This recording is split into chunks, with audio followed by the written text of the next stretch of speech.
හලු ළමයි අදත් මම ඔයාලව අලුත් vlog එකකින් හම්බ වෙන්න ආවේ. මම හිතනවා මේක බලන්න හැමෝම හොඳින් නැද්ද කියලා. ඒ වගේම තමයි මම පහුගිය දවස් ටිකේ මාසනීප තත්ත්වකින් හිටියේ. දැන් මේ voice over එක කරද්දී මම හිතනවා මගේ voice එක 95%ක්ම recover වුණා කියලා. ඉතින් ඒක නිසා මම ගොඩාක් සතුටින් ඉන්නේ. අද ඔෆිස් එකට ගිහලා මුලින්ම කළේ ළමයි කාපු එක. ඇත්තටම බ්‍රෙක්ෆාස්ට් එක අපි ලෑස්ති කරලා තිබුණේ. මේ බෙන්නන්නේ ඉගේ පොඩි vlogs ටිකක්. හැබැයි මම කෑවේ නම් සම්බෝලයි පානොයි විතරයි. ඊට පස්සේ මේ පොඩි චිකන් කෑල්ලක් තිබුණා මම ඒක දාගත්තා. ඒ වුණාට මම අර පාන් එක මික්ස් කරලා නෙමෙයි කෑවේ. මම ඒකට වෙනම කෑවේ. මම ඇත්තටම සම්බෝල වලට මම මාර ආසයි. එතන තිබ්බ සම්බෝලෙත් මාර රස විදිහට හදලා තිබුණා. සමහරලාට ওই වීඩියෝ එක බලන ඔයාලටත් හිතෙනවා ඇති. ඇත්තටම කියන්නේ අර නියමයි කියන්නේ අර looking perfect කියන්නේ එහෙම. එකක් දෙක අපි ටී එකකුත් බීලා දැන් අද අපේ තියෙන ස්පෙෂල් එක තමයි සාමාන්‍යයෙන් මාසයක් අන්තිමටම අපේ performance වලට හරියට මීටින් එකක් තියලා මෙන්න මෙහෙමයි කට්ටියගේ performance කියලා පෙන්නලා එතකොට අපිට අඩුපාඩු තිරනනම් ඒව හදාගන්න කියලා එන්නේ දේවල් කරනවා. හරිද? ඉතින් ඒක ඒ වගේ දවසක් අද. හැබැයි මට මීටින් එකට යන්න ඇත්තටම පාරක් වුණා ළමයි. මොකද මට මගේ වැඩ ටිකක් තිබුණා. ඔෆිස් ආවේ අපිට මීටින් එකක් තියෙනවා. ඒකෙන් මම vlogs අරන් එන්නම්. ඉතින් එහාට මගේ පර්සනල් ටිකක් තිබුණා. මම ඒක උදේම ඇවිල්ලා ඉවර කරා. දැන් මට ඇතුළට ය아가න්න නැතුව ඉන්නේ. මොකද අපි සාමාන්‍යයෙන් ටයිම් එකක් දුන්නාම ඒකට යන්න නැති වුණාම ඒක හරිය නැහැ. මොකද මම 9 හැමෝට පටන් ගන්න තියෙන ඉමර 11ට දොර කඩාගෙන දුරට යන්න බෑනේ. ඉතින් බ්‍රේක් එකක් දෙනකන් ඉන්නවා. ඉතින් ළමයි ඇතුළට යන්න ඒක හරි නෑනේ. මොකද අපි කාට රෙස්පෙක්ට් කරන තරම් තමයි අපිට කවුරු හරි රෙස්පෙක්ට් කරන්නේ. එතකොට අපි නිකන් අර කියාලස් විදිහට වැඩ කරන්න මම හිතන්නේ අපේ කොල්ලෙක් එක අඩු වෙනවා. ඒක නිසා මම අතොල්ට යන්නේ නැහැ. ඒක මට ඔයාලට වීඩියෝ ස්ටේ ගේන තිබුණා මුලින් ඉඳන්ම. මොකද මම හිතන්නේ මිනිහ 45 විතර මම පාරක් වෙයි. ඊට පස්සේ මම කෑවා. මොනවා කරන්නද? දැන් මම ඔයාලත් එක්ක මම හිතුවා වීඩියෝ එකකින් කතා කරනවා කියලා. මේ මම කරක්කු නිසා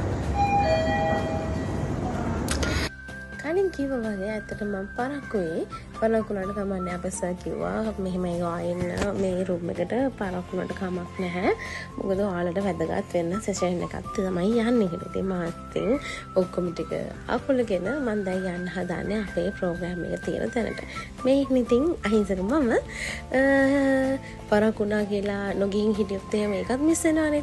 ගියපු ගමන් අපේ පහුගිය මාසේ performance එක තමයි වෙන්නේ. මාත්ෙන් ওই පොඩි තැනක ඉතින් ඉන්නවා. මම හිතන්නේ මේ මාසේ ඊට වඩා 3 ගුණයක 4 ගුණයකවත් performance එකක් ඉතින් කරන්න ඕනේ. ඒ වගේම තමයි ඊට පස්සේ අපිට ගෙස්ට් කෙනෙක්ගේ පොඩි ස්පීච් එකක් තිබුණා. සර්ගේ ඇඩ්වයිස් එක වුණේ අපිට සාමාන්‍යයෙන් අපි හිතනවානේ අපි සමහර ගොඩක් තැන්වලදී අපි රිජෙක්ට් වෙනවා. ඉතින් ඒ රිජෙක්ට් වුණාට අපි ඒක ගැන හිතන්නේ නැතුව අපේ ටාගට් එක ඇචීව් කරනවා නම් තමයි තමන් දිනන්නේ කියන එක තමයි සර්ගේ කතාව පුරාවටම තිබුණේ. ඒ වගේම තමයි ඉන්ෂුරන්ස් ඉන්ඩස්ට්‍රි එකේ ඉන්න ඕනම කෙනෙක් දන්නවා ඇති MDRT කියන ඇචීව්මන්ට් එක ගැන. ඉතින් ඒ ඇචීව්මන්ට් එක ගත්ත කට්ටියටත් එයාලගේ සර්ටිෆිකේට්ස් දෙන්න එතනදී යාලා ලෑස්ති කරලා දෙමුණ. ඉතින් පස්සේ තමයි ඒප්‍රිල් සේල්ස් මීටින් එක පටන් ගත්තේ. ඒක දැන් මේ මාස තමයි ඒප්‍රිල් මාස සමර් එක ඉදිරිපත් කරන්නේ. ඉතින් ඒක එතනදී වැඩිම performance ඒ කියන්නේ අපේ තියෙන කැටගරි මෙන්න මෙහෙම කියලා එයාලට පොඩි gift එකක් එක්ක ඒක නැත්නම් gift voucher එකක් එක්ක පොඩි ඉතින් ඇගීමක් කරනවා. ඒක ගොඩාක් හොඳ දෙයක්. මොකද ඕනම කෙනෙක් කියන්නේ මේක මේ අපේ ඉන්ඩස්ට්‍රි නෙමෙයි අගේ යන්න ඇගීමකට පාත්‍ර වෙන්න ඕනම කෙනෙක් කැමති. ඊට පස්සේ අපිට තිබුණේ ලන්ච් එකේදී අපේ ටීම් එකත් එක්ක කට්ටියත් එකතු වෙලා කෑවා බිව්වා මානව රහයි. ඉතින් කිව්වා වගේ ඉතින් උදේ කෑම එකත් හොඳයි, දවල් කෑම එකත් හොඳයි. දවල් කෑම වලට තිබුණේ ඇත්තටම කජු හදලා බිත්තර හදලා වම්බතු මෝජුයි ඔහොම තමයි තිබුණේ. වීඩියෝ එකේ මම දැන් මතක නැහැ ඇත්තටම වොයිස් ඕවර් කරලා. ඊට පස්සේ ඉතින් ඩෙසර්ට් එක විදිහට යෝගට් එකක් ගෙනත් කට්ටියත් එක්ක කතා කරනකොට එහෙම අර එච්චර පර්ෆෙක්ට් නැහැ ඉතින් කට්ටියත් එක්ක පොඩ්ඩක් ඉතින් මොනවද කරන්නේ මොකද සමහර වෙලාවට දැන් අපේ ජොබ් රෝල් එකෙන් ගොඩක් කට්ටිය කරන්නේ පාර්ට් ටයිම් විදියට. ඒතර මේකෙදී හැමෝම එකතු වෙන්නේ මේ වගේ මීටින් එකක් තියෙන දවසකට. ඉතින් එතකොට අලුත් කට්ටියව හම්බ වෙනවා. මොකද හැමදාම හම්බ වෙන කට්ටිය නෙමෙයි මේ සේල්ස් මීටින් එක දවසට එන්නේ. මොකද අලුත්ම කට්ටියක් තමයි එන්නේ. ඉතින් ඒක නිසා කතා බහ කරලා මොනවද කරන්න කියලා අප්ඩේට් එකකුත් අරගෙන ඉතින් එයාලට විශ් කළා ඊළඟ මාසේ හොඳ පර්ෆෝමන්ස් එකකට යන්න පුළුවන් වෙන්න කියලා අපි ඉතින් මේ ආවා.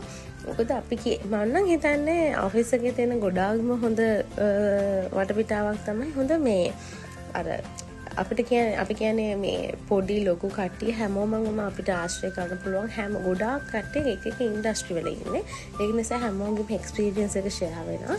ඉතින් ඒක ඉතින් පොඩි ඒ කියන්නේ අර අපි වගේ වයසින් ලාබාල කෙනෙක්ට ගොඩාක් වැදගත් වෙන දෙයක් කියලා මම හිතනවා. මොකද මේ අපි තාම ලයිෆ් එකේ ඉස්සරහට යන ගමන්නේ. ඒක නිසා ඒකද මට AI එකට ගියපු මුල්ම දවසේ ඉඳන්ම මට හම්බ වෙච්ච දෙයක්. වෙන ඔෆිස් එකකට ගියන්න සමහරලාට මට ඔය කියන අත්දැකීම් ගන්න බැරි වෙන්න පුළුවන්. මට ගොඩාක් සතුටුයි මම එදා මං හිතන්නේ මගේ YouTube channel එකේ මුලින්ම දාපු vlog එකත් AI එකට තමයි මම දැම්මේ. ඉතින් එදා වගේ සතුටින් තමයි අද කතා කරන්නේ ඒකට සම්බන්ධ වීමට පුළුවන් වෙච්ච එක ගැන. ඒක ඊට පස්සේ ඉවනිං ඊළඟ ඉතින් දවසට ගෙවිලා හවස තේ වෙලාවත් ආව ළමයි. තේකකුත් බීලා මේ ඉන්නේ අපේ මැනේජර්. සමහරලාට ඔයාලා එයාම අඳුරනවා ඇති. සමහරලාට අඳුරන්නේ නැතුව ඇති. අඳුරනවා නම් යටින් කමෙන්ට් එකක් දාන්න මයිත් සගේ නම මොකුත් කියන්නේ නැහැ. ඉතින් මෙතන මොකද එහෙම ගත්තොත් එහෙම නිවේදකයෙක් රංගන ශිල්පියෙක් අධ්‍යක්ෂකවරයෙක් කළමනාකාරවරයෙක් ඉතින් ඒක නිසා ලොකු කැපැසිටි එක තමයි සර් ඉන්නේ. සර් දැන් ඔය අපිට දැන් මේ සේල්ස් මීටින් එක ඇවිල්ලා බ්‍රාන්ච් වයිස් නේ කරන්නේ. ඒතකොට දැන් මේක ඇවිල්ලා ඉන්ඩිවිජුවල් අපි ටීම් එකෙන් තමයි කරන්නේ. ඉතින් මේ විදිහට තමයි යන්නේ. එතකොට කිව්වේ අපි කොහොමද ස්කිල් එක සහ ටයිම් එක මේව කරගෙන හොඳ ඉම්ප්‍රූව්මන්ට් එකකට යන්නේ. මොකද සමහර කට්ටිය මාසයක් වැඩ කරලා ගන්න සැලරි එක සමහර කට්ටිය දවස් 4ක් වැඩ කරලා ගන්නවා. එතකොට සර් කිව්වේ ඒ තමන්ගේ කුසලතා සහ කාලය කළමනා කිරීම තමයි මිනිස්සෙගේ ජීවිතයේ වැදගත්ම පාර්ට් එක කියලා. තමන්ගේ ස්කිල් එක ඩෙවලොප් කරන්න ඒකට ටයිම් එක ගන්න තමන්ට එන ආදායම වැඩි වෙනවා. ඒ වගේම තමයි ඔයාලා try කරන්න ඕනේ එන්න එතනට එන්න කියන එක තමයි සර් අපිට කිව්වේ. ඉතින් ඒක හොඳ ආදර්ශයක්. මොකද ඒ කියන කතාව ඇත්ත. මොකද මහන්සිලා මාස ගානක් මහන්සිලා ගන්න සැලරි එක තව කෙනෙක්ට පුළුවන් නම් දවසකින් හොයන්න. එයා මං හිතන්නේ මං කියන්නේ පොසිටිව් මාකටිං නෙගටිව් විදිහට නෙමෙයි. එක ලොකු ජයග්‍රහණයක්. මොකද ඒ කියන ස්කිල් එකත් එක්ක මම ඉතින් යෝජනා කරන හැමෝටම මොනවාම හරි පොඩි හරි Tamanට දක්ෂතාවයක් ඇති. ඒකට හරියන අධ්‍යාපන සුදුසුකම් හදා ගන්න. එතකොට හොඳ ගමනක් යන්න පුළුවන්. ඉතින් ඔච්චරයි අදට ඇත්තටම වීඩියෝ එක. ආයි ඊළඟ සැරේ අපි හම්බ වෙමු ළමයි. YouTube channel එක subscribe කරන්න. අලුත් වීඩියෝ එක මම හිතන්නේ ගේන්නේ මගේ මීඩියා ක්ලාස් එකෙන් එකතු වෙලා ඉන්න. සුබ දවසක්.